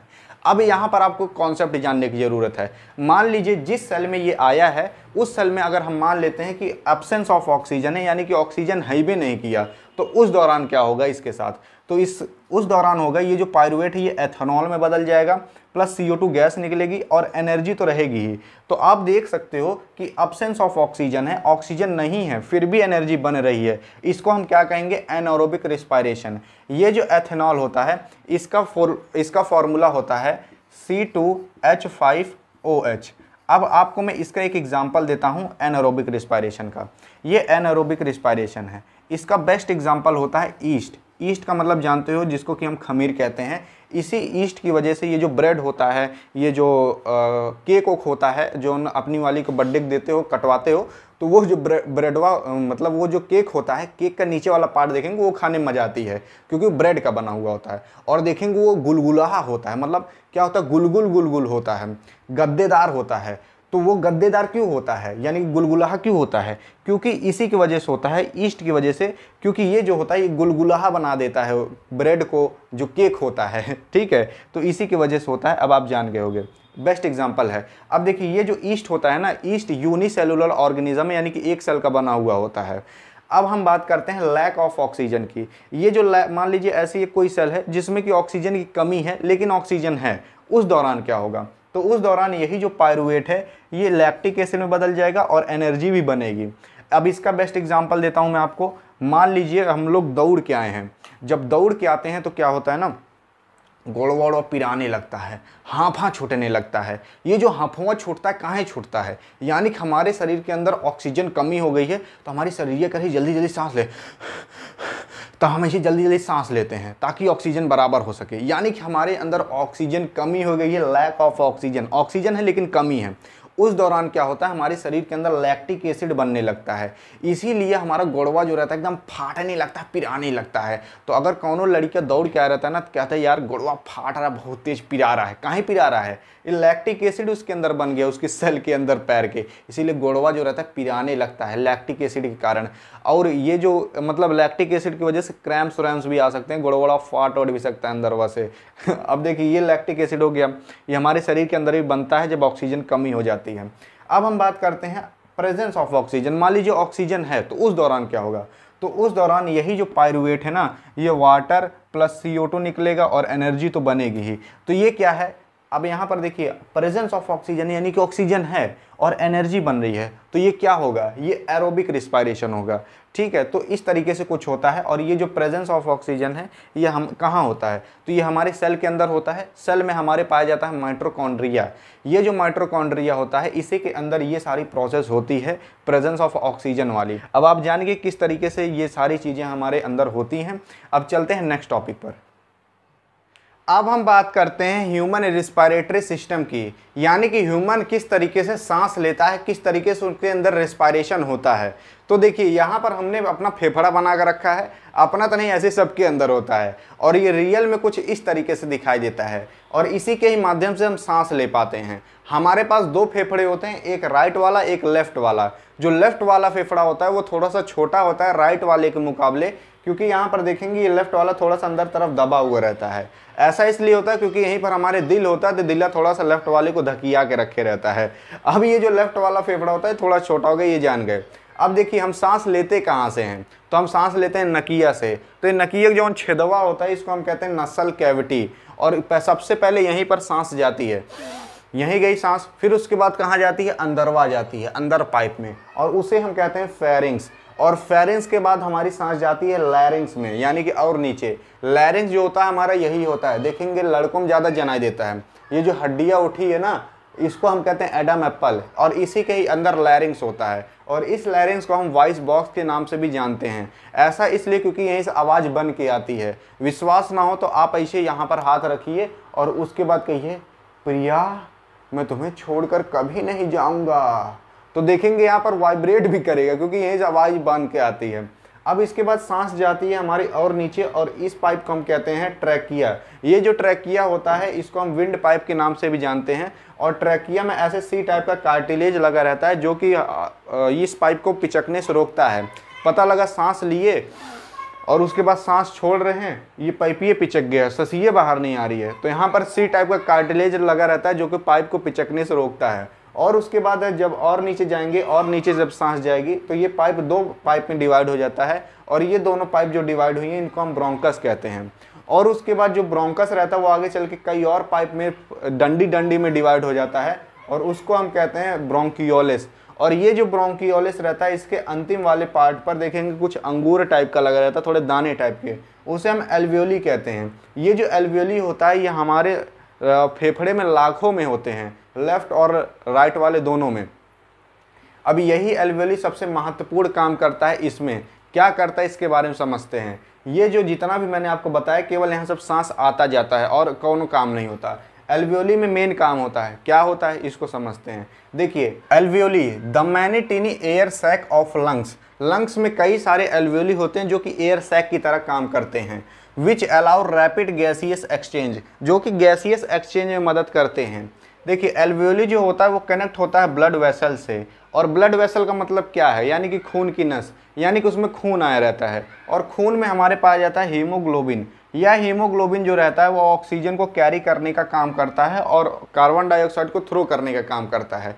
अब ये प्रोसेस कैसे होती है इसको समझिए। देखिए मान लीजिए हमने सांस लिया, अब ये सांस गया हमारे फेफड़े में, और फेफड़े के माध्यम से कहाँ गया, हमारे लास्ट में एल्वियोली में पहुँचता है, और एल्वियोली में हमारे ब्लड वेसल्स कनेक्ट हुई रहती हैं, यानी कि खून की नसें छोटी छोटी सभी एल्वियोली में कनेक्ट रहती हैं। यह जो खून की नसें होती है इसमें खून आया रहता है और उस खून में हीमोग्लोबिन पाया जाता है। हीमोग्लोबिन की वजह से हमारा खून लाल होता है। यह जो हीमोग्लोबिन होता है लास्ट में कहाँ पहुँचता है, हमारे एल्वियोली में। यह जो हीमोग्लोबिन होता है वो एल्वियोली में टुकुर टुकुर झांकते रहता है, देखते रहता है कि सांस आया कि नहीं। मान लीजिए हमने सांस लिया, अब ये एल्वेओली में पहुंच गया, उसके बाद क्या होगा, उस सांस में ऑक्सीजन पाया जाता है। तो ये जो हीमोग्लोबिन रहता है ना, ये एल्वेओली में झांकते रहता है कि सांस आए कि नहीं।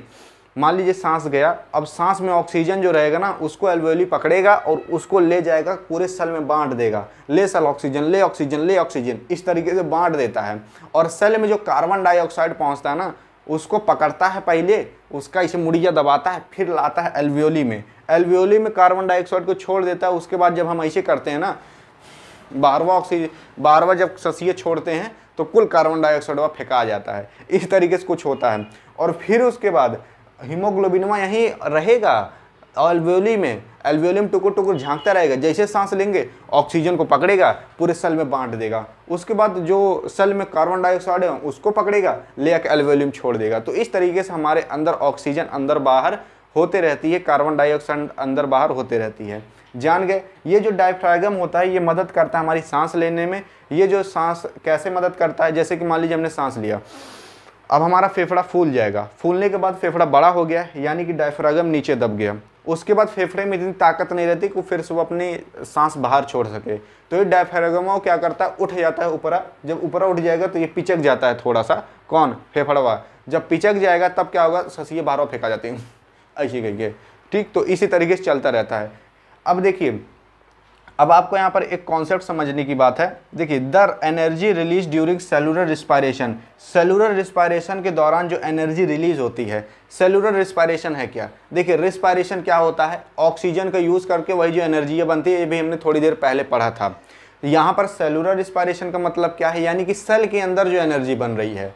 और देखिए यहाँ पर क्या हो रहा है, ऑक्सीजन का यूज़ करके एनर्जी बनाई जा रही है, यानी कि एरोबिक रिस्पायरेशन है। हमारे अंदर एरोबिक रिस्पायरेशन होता है।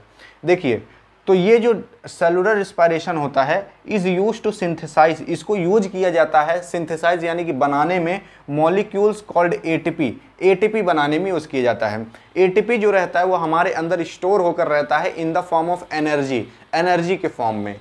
अब ये जो एटीपी होता है इसका फुल फॉर्म होता है एंडेनोसिन ट्राइफॉस्फेट।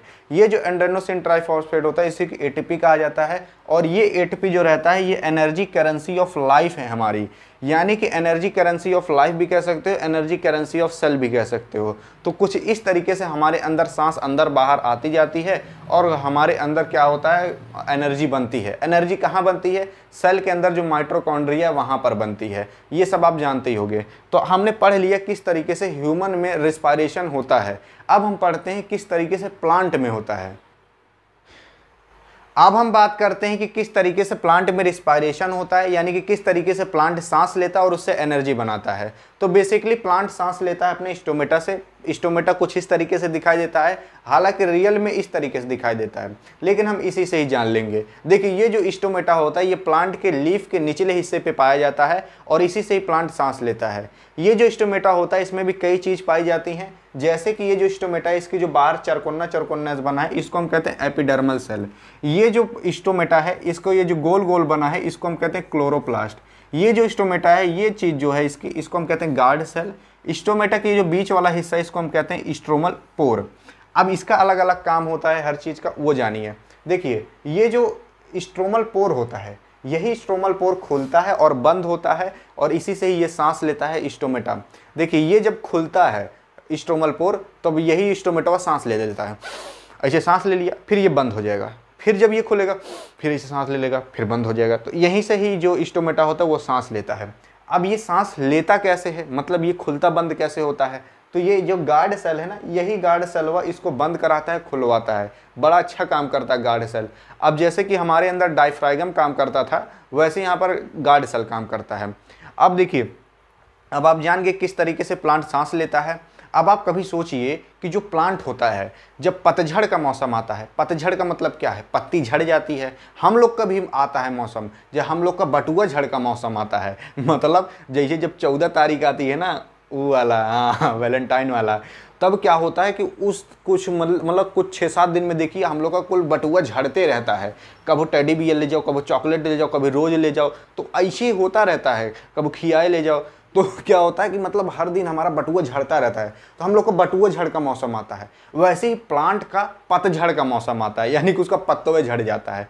तो आप सोचिए, ये स्टोमेटोआ पाया जाता है प्लांट के पत्ती पे, और जब पत्तियाँ झड़ गई तो प्लांट सांस कहाँ से लेता है? बड़ा मस्त क्वेश्चन है। तो देखिए, प्लांट बेसिकली सांस लेता है स्टोमेटा से। अब स्टोमेटा झड़ गया, यानी कि लीफ झड़ गया, तब कहाँ सांस लेगा? तो प्लांट में पाया जाता है लेंटिसेल्स इन स्टेम, स्टेम में पाया जाता है, और यहाँ से भी प्लांट सांस ले सकता है, और सरफेस ऑफ रूट से भी ये सांस ले सकता है। तो यहीं से ही जब पतझड़ का मौसम आता है तो यहाँ से ये प्लांट सांस लेता है। अब आप जान गए। तो कुछ इस तरीके से प्लांट सांस लेता है, हम लोग नकियस लेते हैं, ये स्टोमेटा से लेता है। अब जो प्लांट होता है ये रिस्पायरेशन, यानी कि इसमें एनर्जी बनती कैसे है? तो देखिए, जो प्लांट होता है उसमें भी ग्लूकोज पाया जाता है, और इस ग्लूकोज के साथ जब प्लांट में ऑक्सीजन मिल जाता है ना, तो यही ग्लूकोज वो टूट जाता है CO2 में, H2O में और एनर्जी में। तो यहाँ पर देखेंगे एनर्जी बन रही है, और किसके प्रेजेंस में बन रही है? ऑक्सीजन के। तो ये एरोबिक रिस्पायरेशन होगा। अब आप सुने होंगे कि यार जो प्लांट होता है वो ऑक्सीजन कहाँ लेता है? वो तो CO2 लेता है, ऑक्सीजन छोड़ता है। तो देखिए, टाइम टाइम पे लेता है। जब जब प्लांट का फोटोसिंथेसिस होता रहता है, यानी जब प्लांट पर लाइट पड़ती है ना, तब प्लांट जो रहता है वो CO2 लेता है और ऑक्सीजन को छोड़ता है। और जब प्लांट पे लाइट नहीं पड़ती, यानी कि रात में, तब जो प्लांट रहता है, तब उस टाइम वो ऑक्सीजन को लेता है और CO2 को छोड़ता है। अब आप जान गए। तो उसी दौरान ये ऑक्सीजनों को ले लेता है। अब देखिए, इसीलिए कहा जाता है रतियम नहीं सोना चाहिए पेड़ ओड़ के नीचे, क्योंकि जब पेड़ के नीचे रतियम सोगे ना, तो पेड़वा जौन रहेगा वो ऑक्सीजन को लेगा और कार्बन डाइऑक्साइड को छोड़ेगा, तो आपके ऊपर कार्बन डाइऑक्साइड ज़्यादा मन रहेगा, इसलिए आपके अंदर सांस की कमी भी हो सकती है। इसलिए रात में पेड़ के नीचे नहीं सोना चाहिए, नहीं सोना चाहिए। हालांकि उतना ज़्यादा भी ऐसा नहीं होता, लेकिन सोना नहीं चाहिए। अब आप जान गए किस तरीके से प्लांट में रिस्पायरेशन होता है। अब हमने ह्यूमन और प्लांट में किस तरीके से रिस्पायरेशन होता है इसको कंप्लीट कर लिया, यानी कि रिस्पायरेशन कंप्लीट। और हमें 4 लाइफ प्रोसेस पढ़ने थे: न्यूट्रिशन, रिस्पायरेशन, ट्रांसपोर्टेशन, एक्सक्रीशन। इसमें से 2 कंप्लीट कर लिए, न्यूट्रिशन, रिस्पायरेशन। अब बात करते हैं ट्रांसपोर्टेशन की। अब बात करते हैं हम ट्रांसपोर्टेशन के बारे में। ट्रांसपोर्टेशन का मतलब ये होता है कि एक जगह से दूसरी जगह तक कोई चीज़ ले जाना, इसे ट्रांसपोर्टेशन कहते हैं। ये हमारे शरीर के भी अंदर होता है, प्लांट के भी अंदर होता है। सबसे पहले समझते हैं हमारे शरीर के अंदर कैसे होता है।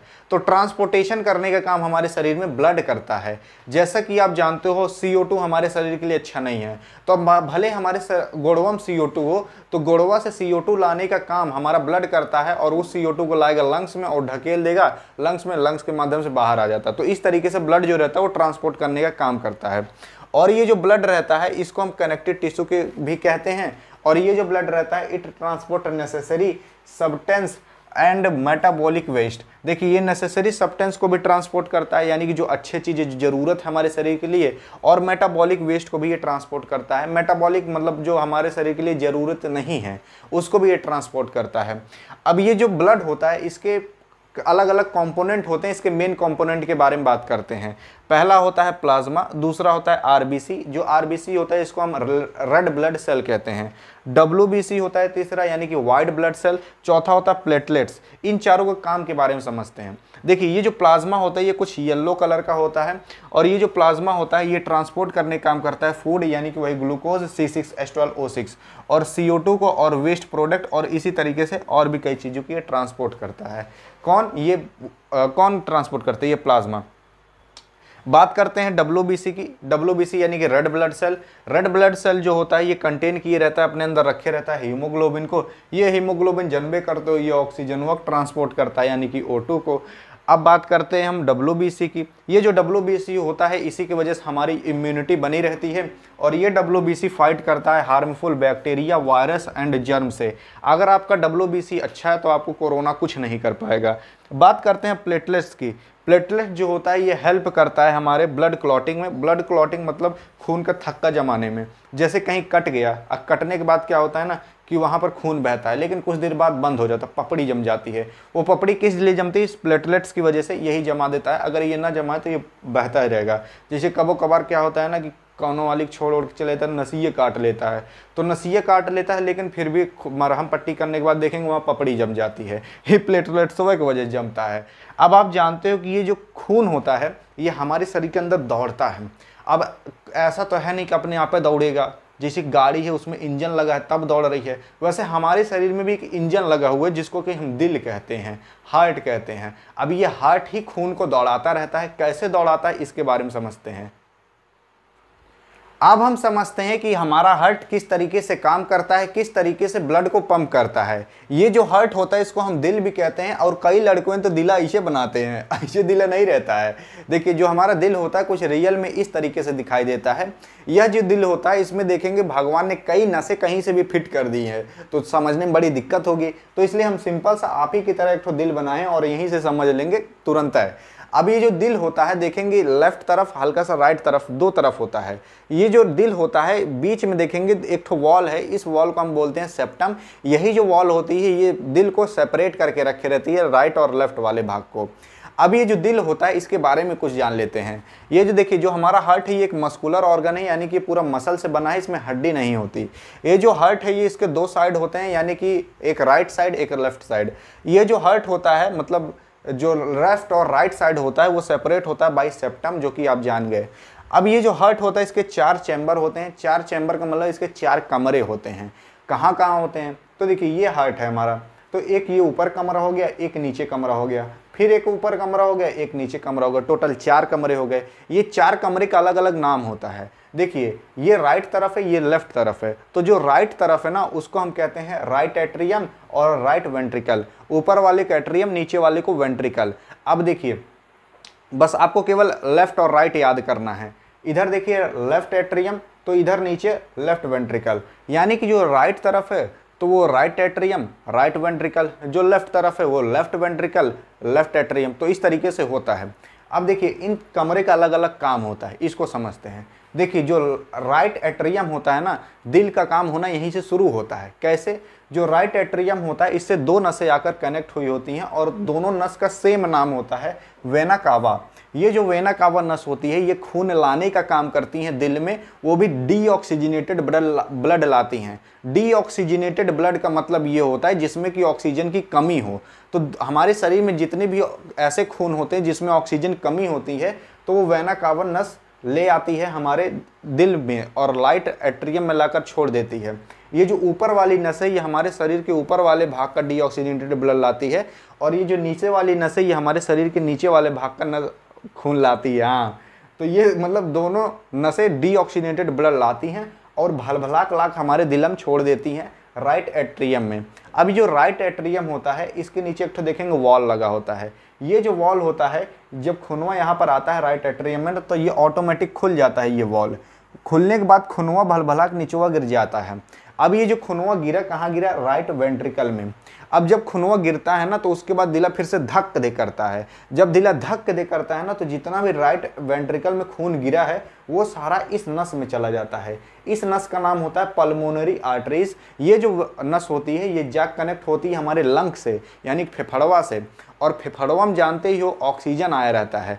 और अब देखिए यहाँ से जो खून गया है ये डीऑक्सीजनेटेड था। अभी ये जो खून है हमारा लंग्स के पास चला जाएगा और वहाँ पर ऑक्सीजनेटेड हो जाता है, यानी कि उसमें ऑक्सीजन मिला दिया जाता है। ये हमने थोड़ी देर पहले भी चर्चा की थी कि जो हीमोग्लोबिन होता है वो ऑक्सीजन को ले लेता है। तो हमारा खून अब ऑक्सीजनेटेड हो गया।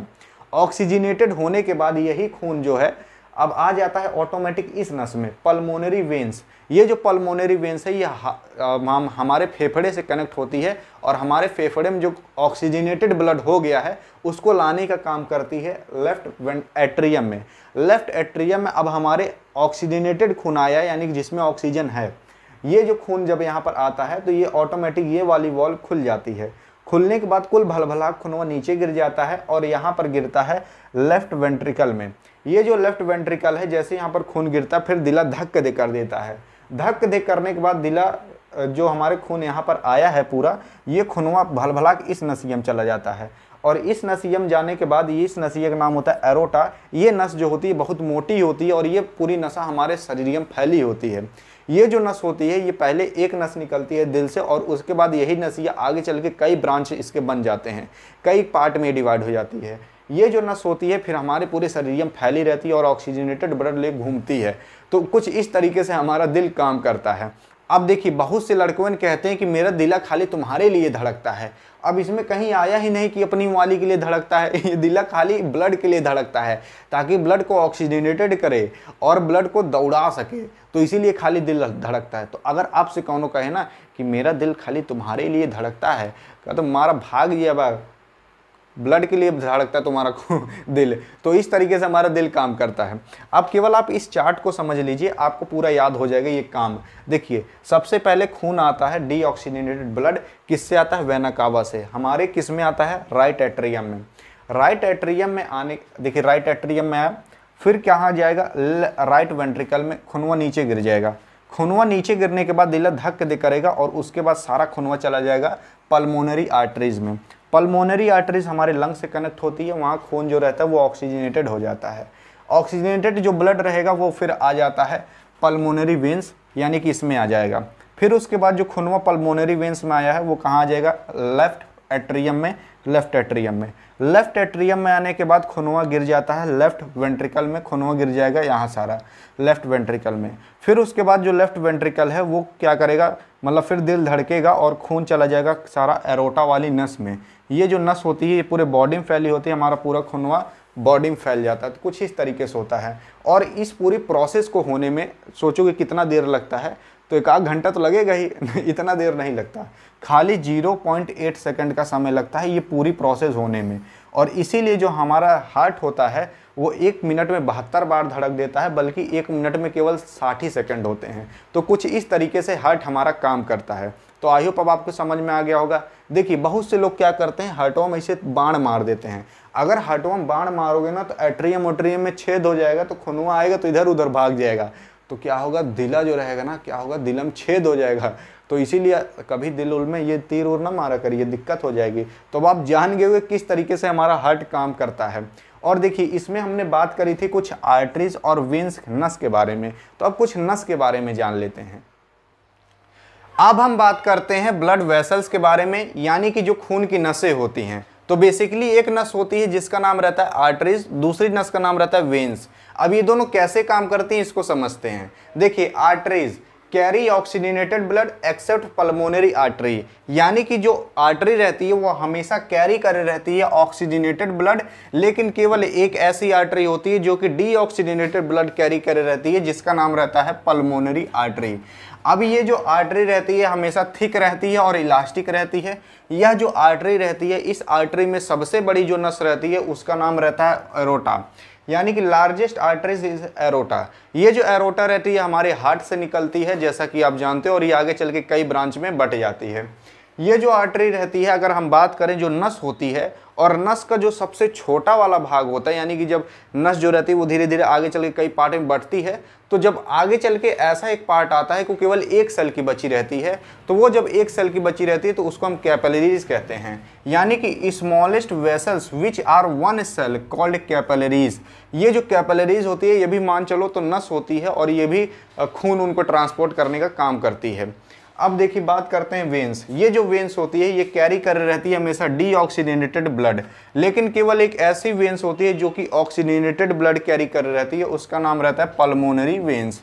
यह जो वेन्स रहती है यह थिन रहती है और लेस इलास्टिक रहती है। अब बात करते हैं लिम्फ के बारे में। देखिए आर्टरीज और वेन्स हो गया, ये दोनों नसें। बात करते हैं लिम्फ के बारे में। ये जो लिम्फ होता है ये भी एक ट्रांसपोर्टर फ्लूइड है, यानी कि ये भी कुछ ट्रांसपोर्ट करने का काम करता है। और लिम्फ हमेशा भैया कलरलेस होता है, इसका कोई कलर नहीं होता है। अब बात करते हैं ये लिम्फ है क्या, किस चीज़ से बना होता है, इसका क्या काम होता है। तो देखिए जो लिम्फ होता है वो present in capillary spores. Capillary spores का मतलब क्या है? देखिए मैंने बताया जो कैपिलरीज होती हैं वो एक सेल की होती हैं, यानी कि मान लीजिए एक सेल है, यही ये कैपिलरीज मान लीजिए। तो आप देखेंगे जो कैपिलरीज है उनके बीच में थोड़ा थोड़ा गैप है, यानी कि पोर्स है। तो यही जो पोर्स है यहाँ पर क्या होता है, made up of blood plasma protein. देखिए ये जो लिम्फ होती है ये ब्लड प्लाज्मा प्रोटीन से बनी होती है। कहाँ बनी हुई होती है? तो जो कैपिलरीज के पोर्स होते हैं वहीं पर क्या होता है, ये जो प्लाज्मा होता है, ब्लड होता है, आकर यहीं थोड़ा थोड़ा सा रह जाता है। मान लीजिए ऐसे फ्लो कर रहा है ब्लड। अब ब्लड का क्या होगा, एक आध ठो यहीं पर आके गिर जाएगा, यहाँ पर गिर जाएगा, कुछ प्लाज्मा गिर जाएगा, कुछ प्रोटीन गिर जाएगा, तो इस तरीके से गिर जाता है और यही लिम्फ बना लेता है। यह जो लिम्फ रहता है ये भी ट्रांसपोर्ट करने का काम करता है। कैसे करता है उसको समझते हैं आगे। ये जो लिम्फ रहता है ये एब्जॉर्व करता है और ट्रांसपोर्ट भी करता है फैट को फ्रॉम इंटेस्टाइन, यानी कि जो हमारा इंटेस्टाइन आंत है वहाँ से ये फैट को मतलब ट्रांसपोर्ट भी करेगा और एब्जॉर्ब भी करेगा, यानी कि यही जो बीच बीच में है यही काम करता है। अब देखिए ये जो लिम्फ होता है ये रिमूव करता है एक्सेस मेटाबॉलिज्म फ्रॉम टिश्यू, यानी कि जो हमारा टिश्यू है उसमें से एक्सेस मेटाबॉलिज्म जो है उसको भी ये रिमूव करने का काम करता है। तो कुछ इस तरीके से हमारा लिम्फोवा काम करता है, बहुत अच्छा काम करता है। तो आप जान गए कि क्या होती है आर्टरीज, वेन्स और लिम्फ। अब देखिए, अब हमने बात कर लिया कि किस तरीके से ह्यूमन में ट्रांसपोर्टेशन होता है, खून के माध्यम से होता है। अब बात करते हैं हम कि किस तरीके से प्लांट में ट्रांसपोर्टेशन होता है। अब बात करते हैं हम ट्रांसपोर्टेशन इन प्लांट, यानी कि प्लांट में किस तरीके से ट्रांसपोर्टेशन होता है। तो प्लांट में होता है in plant two transporter tissue. Plant में दो ट्रांसपोर्टर टिश्यू पाए जाते हैं, एक का नाम होता है जाइलम, दूसरे का नाम होता है फ्लोएम। ये दोनों ट्रांसपोर्ट करने का काम करते हैं प्लांट में। कैसे करते हैं वो समझते हैं। देखिए जो जाइलम होता है it transport water minerals. Xylem plant में वाटर और मिनरल्स को ट्रांसपोर्ट करता है इन अपवर्ड डायरेक्शन, यानी कि नीचे से ऊपर की ओर अपवर्ड डायरेक्शन में ट्रांसपोर्ट करता है। From root to upper part of plant, यानी कि नीचे से ऊपर की ओर, यानी कि रूट से ऊपर की ओर ये ट्रांसपोर्ट करने का काम करता है। ऊपर से नीचे ये ट्रांसपोर्ट नहीं करता। क्यों नीचे से ऊपर करता है? क्योंकि ये वाटर और मिनरल्स को ट्रांसपोर्ट करता है। और वाटर और मिनरल्स कहाँ पाए जाते हैं? तो भाई ये जड़ में, यानी कि ज़मीन में। तो ज़मीन में जड़ होती है तो नीचुआ से ऊपर की ओर इसीलिए ट्रांसपोर्ट करते हैं। अब देखिए ये जो जाइलम होता है ना ये वर्क करता है प्रिंसिपल ऑफ ट्रांसपिरेशन। ट्रांसपिरेशन क्या होता है भी इसको समझेंगे। देखिए बात करते हैं फ्लोएम क्या होता है। फ्लोएम भी भैया एक टिश्यू होता है प्लांट में जो कि ट्रांसपोर्ट करता है फूड को from leave to other part of plant, यानी कि लीव से अदर पार्ट ऑफ प्लांट में फूड को ट्रांसपोर्ट करता है, क्योंकि लीफ में ही फोटोसिंथेसिस होता है और लीफ में खाना बनता है। तो ये जो रहता है लीफ से खाना लेता है और हर जगह पहुंचाता रहता है, यानी तने उन्हें में जाएगा कहेगा ले तना खाना ले, इस तरीके से ये ट्रांसपोर्ट करता है फ्लोएम। बात करते हैं ट्रांसपिरेशन क्या होता है। देखिए भैया transpiration it is a process of lose of water, यानी कि एक प्रोसेस है जिसमें कि जो प्लांट रहता है वो लूज करता है वाटर को, यानी कि पानी को एज वेपर, यानी कि वेपर के फॉर्म में from aerial part of plant. Aerial part of plant का मतलब क्या है? एकदम ऊपर वाला पार्ट, वो उसी कहते हैं एरियल पार्ट ऑफ प्लांट। तो ऊपर के जो पार्ट है पेड़ का वहाँ से जो पानी लूज करता है इसी को हम कहते हैं ट्रांसपिरेशन। ये पानी को लूज करता है वेपर के फॉर्म में। और आप देखेंगे जब प्लांट पानी लूज करता है ना तो धीरे धीरे जब ज़्यादा धूप लगती है तो प्लांट अपनी पत्ती को मोड़ लेता है ताकि उसका जो पत्ती वो छोटी लगने लगे और तब उस पर कम धूप लग पाएगी, और जब कम धूप लगेगी तो वो कम पानी लूज करेगा। तो यही होता है ट्रांसपिरेशन, जब पानी को ये लूज करता है in the form of water, इसी को हम कहते हैं ट्रांसपिरेशन। अब आप जान गए कि किस तरीके से प्लांट में ट्रांसपोर्टेशन होता है। तो अब हमने 3 लाइफ प्रोसेस को कंप्लीट कर लिया, एक न्यूट्रिशन, एक रिस्पायरेशन, एक ये ट्रांसपोर्टेशन। बात आती है एक्सक्रीशन, यानी कि कैसे हम लैट्रिन वोटिंग करते हैं। अब इसके बारे में समझते हैं। अब बात करते हैं हम एक्सक्रीशन के बारे में। ये एक्सक्रीशन होता क्या है? तो एक्सक्रीशन का मतलब होता है the process by which organism expel, यानी कि ऐसा प्रोसेस जिसके द्वारा जो ऑर्गेनिज्म रहता है वो एक्सपेल यानी कि निकालता है मेटाबॉलिक वेस्ट, यानी कि उसके अंदर जो खराब चीज़ें हैं और तो और other toxic substance from body, यानी कि अपने बॉडी से जो टॉक्सिक चीज़, जो खराब चीज़ को निकालता है, इसी को हम कहते हैं एक्सक्रीशन। अब ये जो एक्सक्रीशन होता है ये कई प्रकार से होते हैं। जैसे कि जन्म करते हो, सवेरे जाबे करते हो रोज लेटिंग, वो भी एक एक्सक्रीशन है, यानी खराब चीज़ को निकाल रहे हैं। टॉयलेट करते हैं, ये भी एक एक्सक्रीशन है। देखिए पसीना निकलता है, ये भी एक एक्सक्रीशन है। ये जो पसीना निकलता है ये क्या है? पानी निकल रहा है, तो ये भी एक एक्सक्रीशन है। कनवा देखिए खूंट ऊट निकालते हैं, मोम जो रहता है वो भी एक एक्सक्रीशन है। नकिया सही से कहीं खोद के नाक निकालते हैं, वो भी एक एक्सक्रीशन है। तो एक्सक्रीशन कई प्रकार के होते हैं, लेकिन हमें इस वीडियो में, मतलब हमें इस चैप्टर में केवल ये एक्सक्रीशन पढ़ना है कि हम किस तरीके से, मतलब एक तो लैट्रिन वाला पढ़ना है, एक तो टॉयलेट वाला और एक तो प्लांट वाले में। तो लैट्रिन वाला तो हम लोग पढ़ लिए हैं, उसको कहाँ पढ़े थे? लार्ज इंटेस्टाइन में। तो ये लार्ज इंटेस्टाइन के बाद लैट्रिन बाहर निकल जाती है, तो वो एक्सक्रीशन हो गया। अब हमें पढ़ना है कि हम किस तरीके से टॉयलेट वाला एक्सक्रीशन करते हैं। देखिए अब इसको पढ़ते हैं तो कैसे होता है। तो ये टॉयलेट बन के आती कहाँ से, सबसे पहले ये जानिए। तो टॉयलेट बन के आती है हमारी किडनी से। देखिए हमारी किडनी कुछ इस तरीके से दिखाई देती है और इस किडनी में सबसे पहले इस नस के द्वारा खून आता है। ये दोनों क्या है, नसें हैं। इन नस के द्वारा खून आएगा दोनों किडनी में और यह जो किडनी रहेगी उस खून को फिल्टर करेगी और खून में से जो खराब चीज़ें निकलती हैं वो किडनी जो रहती है वो इस ट्यूब में भेज देती है और इस ट्यूब को हम कहते हैं यूरेटर। ये जो ट्यूब रहती है नीचे आकर जुड़ी रहती है ब्लैडर से, इसको जो ये वाला चीज़ है इसको हम कहते हैं ब्लैडर। यहीं पर ही जो यूरिन रहता है हमारा टॉयलेट रहता है आकर इकट्ठा रहता है। फिर उसके बाद क्या होता है, जब ज़्यादा इकट्ठा हो जाता है तो आदमी जुरा जाता है, फिर भागता है। और उसके बाद क्या होता है कि नीचे वाला भाग ये है, इसको हम कहते हैं यूरेथ्रा, यहीं से ही टॉयलेट निकल जाता है। अब ये कैसे होता है इसको समझते हैं। देखिए हमारे पास किडनी होती है, कितनी किडनी होती है, 2 किडनी होती हैं। देखिए एक किडनी अगर हमारी हट भी जाए ना तो हमें कोई दिक्कत नहीं है। तभी देखिए कौनो लड़कियों रहते हैं किडनी बेच के आईफोन ले लेते हैं, अपनी वाली गिफ्ट दे देते हैं, लेकिन कौनो दिक्कत नहीं होती है। लेकिन भगवान ने क्या किया, हमें 2 आईफोन दिए हैं, यानी कि 2 किडनी दी हैं। अब देखिए ये जो किडनी होती है ये फिल्टर करती है ब्लड को और रिमूव करती है वेस्ट प्रोडक्ट, यहाँ पर प्रोडक्ट लिख दीजिए, ठीक है, वेस्ट प्रोडक्ट को रिमूव करती है। अब देखिए यूरेटर जो होता है ये क्या करता है, कैरी यूरिन को कैरी करता है कहाँ से, फ्रॉम किडनी से टू ब्लैडर तक। ये जो ब्लैडर है यहाँ पर लाकर डाल देता है यूरिन को। अब बात करते हैं यूरिनरी ब्लैडर क्या होता है। ये करता है स्टोर, किसको स्टोर करता है, ये यूरिन को स्टोर करता है। देखिए यहाँ ब्लैडर लिखा, आप इसको यूरिनरी ब्लैडर भी कह सकते हो। तो वहीं पर ही हमारा टॉयलेट स्टोर होता है। उसके बाद क्या होता है यूरेथ्रा। ये यूरेथ्रा जो होता है ये ट्यूब टाइप का होता है। ये यूरेथ्रा क्या करता है, टॉयलेट को बाहर यानी कि यूरिन को बाहर निकालने का काम करता है। देखिए the tube through which urine leave the body, तो वो यूरेथ्रा ये काम करता है। तो कुछ इस तरीके से हमारे एक्सक्रीशन होता है टॉयलेट वाला। अब देखिए जो किडनी है ये फिल्टर कर देती है ब्लड को। तो किडनी में कुछ ना कुछ तो ऐसा पाया जाता होगा कि ये फिल्टर कर देती है ब्लड को। तो ऐसा क्या पाया जाता है, तो किडनी में पाया जाता है भाई ये नेफ्रॉन। ये नेफ्रॉन कुछ इस तरीके से दिखाई देता है और यही नेफ्रॉन फिल्टर करने का काम करता है ब्लड को। अब ये कैसे करता है इसके बारे में आगे समझेंगे और इसी नेफ्रॉन को हम फिल्ट्रेशन यूनिट ऑफ किडनी कहते हैं। अब समझते हैं कि नेफ्रॉन किस तरीके से फिल्टर करता है ब्लड को। तो देखिए बात करते हैं अब नेफ्रॉन की। यह जो नेफ्रॉन होता है कुछ इस तरीके से दिखाई देता है, हालांकि रियल में कुछ इस तरीके से दिखाई देता है। ये जो नेफ्रॉन होते हैं ये कई लाखों में हमारे किडनी में मौजूद होते हैं। सोचिए इतनी बड़ी सी किडनी और उसमें लाखों नेफ्रॉन होते हैं, बल्कि दोनों किडनी में लाखों नेफ्रॉन होते हैं। अब बात करते हैं ये जो नेफ्रॉन होता है किस तरीके से काम करता है। तो देखिए यह जो नेफ्रॉन होता है इसके आगे वाला पार्ट जो आपको ये गुच्छेदार दिख रहा है इसको हम कहते हैं ग्लोमेरुलस, और यहाँ पर देखेंगे थोड़ा सा मोट का दिख रहा है इसलिए इसको हम कहते हैं बोमेन कैप्सूल।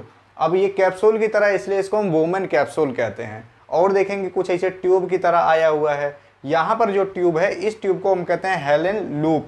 और देखेंगे ये ट्यूब ऐसी के कि यहाँ पर गया है पूरा, तो यहाँ ये वाली जो नली है इसको हम कहते हैं कलेक्टिंग डक्ट। और देखेंगे ये सारी जो डंडी टाइप की निकली है ना, यहाँ पर एक एक नेफ्रॉन आकर कनेक्ट हुआ रहता है। यहाँ से एक नेफ्रॉन कनेक्ट होगा, यहाँ से, यहाँ से, यहाँ से, तो इस तरीके से नेफ्रॉन एक से एक कनेक्ट हुए रहते हैं।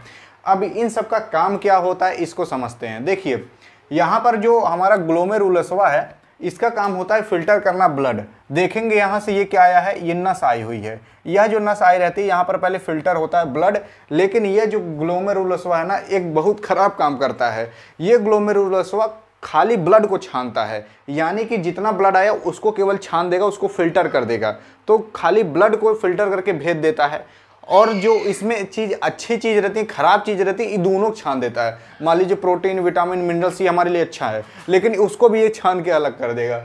फिर उसके बाद काम आता है बोमेन कैप्सूलवा का, कहता है ये ग्लोमेरुलसवा का प्रोटीनियक छान दिए।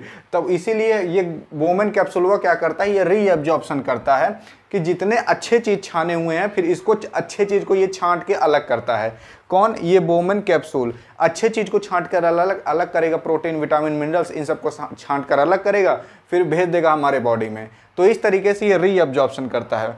बात आती है हेनेल लूप की। ये जो निचवा वाला होता है, ये जो निचवा वाला होता है ये एब्जॉर्ब करता है वाटर को, यानी कि जो वाटर जितना मतलब हमारे शरीर के ज़रूरी है उतना वाटर एब्जॉर्ब कर लेगा। अब जो बाकी और जो अब मतलब बचे हुए चीज़ हैं अब जो हैनन लूप से पास होंगे वो सारे यूरिन कहलाते हैं। यानी कि मान लीजिए हमारे शरीर में क्या है, मतलब कोई ऐसा चीज़ है जो हमारे शरीर के जरूरी नहीं है, तो वो क्या कहलाएगा, वही यूरिन कहलाएगा। और फिर यहाँ हैनन लूप से गुजरते गुजरते ये किडनी बाहर आ जाएगा और फिर उसके बाद ये टॉयलेट मूत्र के रूप में बाहर निकल जाता है। तो आप जान गए किस तरीके से ये नेफ्रॉन फिल्टर करता है। अब देखिए ये तो हो गए कि किस तरीके से ह्यूमन में एक्सक्रीशन होता है। अब हम बात करते हैं किस तरीके से प्लांट में होता है। तो देखिए प्लांट में किस तरीके से एक्सक्रीशन होता है, एक्सक्रीशन इन प्लांट। तो देखिए जिस तरीके से हम लोग टॉयलेट करते हैं और लेटरिन करके अपना वेस्ट प्रोडक्ट बाहर निकालते हैं, वैसे प्लांट क्या करता है, plant remove excess water stomata by respiration process, जो कि मैंने आपको बताया ही था। यानी कि जो प्लांट रहता है वो मतलब ट्रांसपिरेशन के जरिए अपना जो इसका एक्सेस वाटर रहता है उसको ये लूज कर देता है, यानी कि ये टॉयलेट कर देता है। कैसे, ट्रांसपिरेशन के जरिए। और जो प्लांट रहता है ये लूज करता है लीव और बार्क, यानी कि अपने छाल को लूज कर देगा और अपने लीफ को भी लूज कर देता है, यानी कि छोड़ देता है पतझड़ के मौसम में। ठीक है, तो इस तरीके से ये एक्सक्रीशन करता है। और जो प्लांट रहता है वो रिमूव करता है ऑक्सीजन को थ्रू स्टोमेटा। जानते ही हो ये ऑक्सीजन होता है ये इसके लिए अच्छा नहीं होता है, तो ये ऑक्सीजन को लूज कर देता है। फोटोसिंथेसिस जब होता है तब इसके लिए अच्छा नहीं होता है ऑक्सीजन, किसके लिए, प्लांट के लिए, तब ये ऑक्सीजन को लूज कर देता है। अब आप समझ गए होंगे किस तरीके से प्लांट में एक्सक्रीशन होता है और किस तरीके से हम लोग में एक्सक्रीशन होता है। आई होप आपको समझ में आया होगा। तो यहाँ पर होती वीडियो एंड। वीडियो पसंद आई हो तो अपनी वाली के पास करिएगा सेंड, ताकि वो कुछ पढ़ ओढ़ ले, जान जाए किस तरीके से एक्सक्रीशन होता है। मिलेंगे नेक्स्ट वीडियो में, तब तक के लिए जय हिंद और जय भारत।